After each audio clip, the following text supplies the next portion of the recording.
When he had beautiful nicknames for his wives, he would call them something that they would love. He would call them a nice name, something, make sure that they're happy. Subhanallah. And it was vice versa.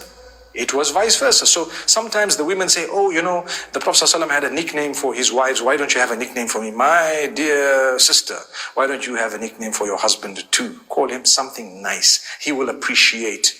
Yes, it's not wrong. Okay, one might argue, well, this is not compulsory. Nobody is saying it's compulsory. We're talking of how he did it. Sallallahu alayhi wasallam. But you'll get a reward of a sunnah if your intention is correct. So that was the Prophet ﷺ. I tell you one other thing. He used to feed his wife with his own hands. With his own hands. So take the morsel and feed. A feeding. Today we would say, no, your hands are dirty. Allahu Akbar.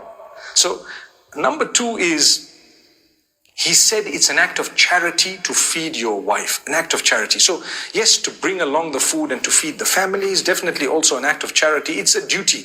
Something over and above that is to take a moment to put a hand, romantically feed them. There.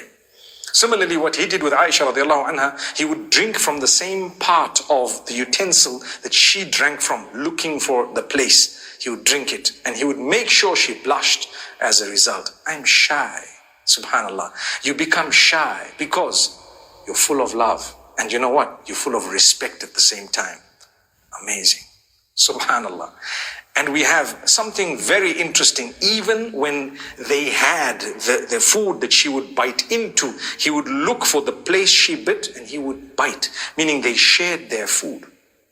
Like we would like our wives to dress for us, we need to dress for our wives as well. We need to make sure we are presentable. When they look at us, they feel, wow, that's my man. That is my man. Subhanallah. Look at how smart he is. Look at how well kept he is. Look at how well groomed he is and so on. MashaAllah, my man. Sometimes people are ashamed to associate with us simply because we look like people who just couldn't care. We couldn't be bothered. So the Prophet ﷺ, these are teachings people don't normally mention. Here we are talking about them. As a